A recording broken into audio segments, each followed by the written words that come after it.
Welcome your friend. இப்போ வேற்றுகிரக ஜீவராசி சில குறிப்பு மட்டும் நான் சொல்கிறேன் கேளுங்க. வேற்றுகிரக ஜீவராசி ஏன் பூமிக்கு அடிக்கடிக்கு வராங்க, அது ஒரு காரணம் இருக்குது. ஏன்னா பூமியில் இருக்கிற ஒரு தாது பொருள் வேற்றுகிரக ஜீவராசி தேவைப்படுது. அந்த தான் எடுக்க தான் அங்கே வராங்க. பூமியில் அதிகமாக எந்த இடத்துக்கு வருவாங்கன்னா ரெண்டு இடத்துக்கு தான் வருவாங்க. ஒன்று கடல் சைடு, இன்னொன்று நிலத்த பகுதி, அதாவது மலை சைடு இருக்கிற பகுதி வருவாங்க. அந்த மாதிரி இடத்துக்கு தான் வேற்றுகிரக ஜீவராசி பூமிக்கு வருவாங்க. சரி, எவ்வளோ தூரத்துலேருந்து அந்த பறக்கும் தகுடு மேலே இருக்குன்னா மினிமம் 10 கிலோமீட்டர் 25 கிலோமீட்டர் மேலே தான் அந்த பறக்கும் தகுடு இருக்கும். அந்த மாரி தான் இருக்கும்.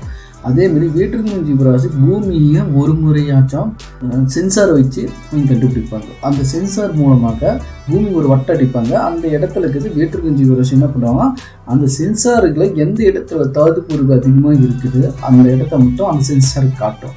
அந்த மாதிரி இடத்த சென்சார் பொருள் காட்டும் போது அங்கே மெதுவாக கீழே இறங்கி அந்த இடத்துல கன்ஃபார்ம் பண்ணுவாங்க.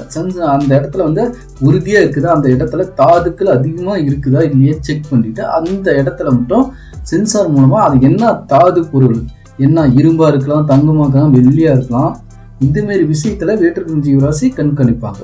அந்த கண்காணிச்சுட்டு அந்த தாதுக்கள் சென்சார் மூலமாக அது மேலே போய் அங்கே இருக்க ஒரு இன்ஃபர்மேஷன் கிடைக்கும். இந்த இடத்துல தாது பொருள் இருக்குது, இது இந்த பேரை, இது இரும்பாக இருக்குது, இந்த தாது பொருள் நம்மளுக்கு உதவும்னு சொல்லி அவங்களோட மொழியில் ஒரு பைக்கோடு உருவாக்குவாங்க. அந்த பைக்கோடு மூலமாக அந்த வேற்றுகிரக ஜீவராசி கண்காணிப்பாங்க. இந்த மூலமாக வேற்றுகிரக ஜீவராசி அந்த மாரி எடுக்கிறதுக்கு ஒரு சில இடம் இருக்குது.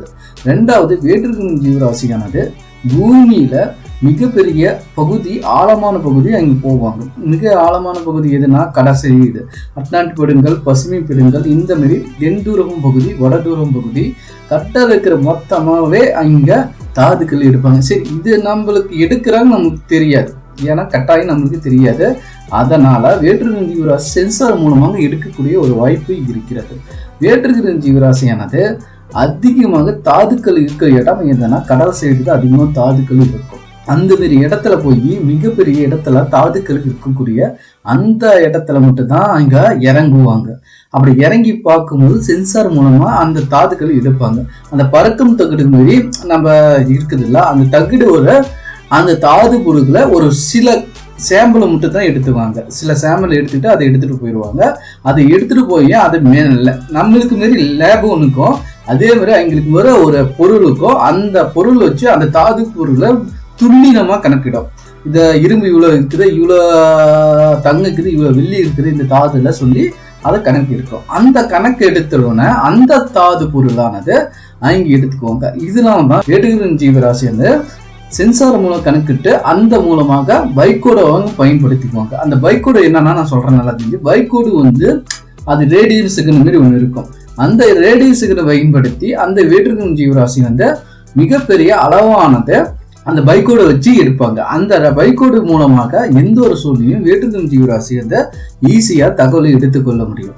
அந்த தகவல் வச்சுதான் சென்சார் மூலமா பயன்படுத்தி நிலவில் இருக்கிற சில இடத்துல கனிம வளங்களை எடுக்கிறதுக்கு அங்க முயற்சி செஞ்சுட்டு இருக்கிறாங்க. இதனால்தான் நிலவிலும் பாக்குறாங்க, பூமியிலும் பாக்குறாங்க. ரெண்டு இடத்துல அங்க கணிக்கிறாங்க. அப்ப நிலவுல இவ்வளவு தாது பொருள் இருக்குது, பூமியில இவ்வளவு தாது பொருள். சோ நம்ம பூமியில மட்டும் தான் அதிக தாது பொருள் இருக்கு. மத்த எந்த ஒரு கிரகங்களும் தாது பொருள் கம்மியா தான் இருக்கு. ஆனா கேட்கலாம், ஏன்னா பூமியில எரிமலை அதிகம், வெடிப்பு அதிகமாக இருக்கும், அந்த தாது பொருட்களாக அதிகமாக இதா இருக்கும். ஆனா மற்ற கிரகண வெறிமலை இருந்தாலும் வெடிக்காத ஒரே கனிமங்களாக இருக்கும் ஒரு குறிப்பிட்ட இடத்துல. அதனால வேற்றுகிரக ஜீவராசி பூமியில எளிமையாக தகவலை எடுத்து செல்றாங்க. நான் ஒரு சிவமத்தை, நான் பொய் சொல்ல மாட்டேன், இது உண்மை. பாய் பாய்.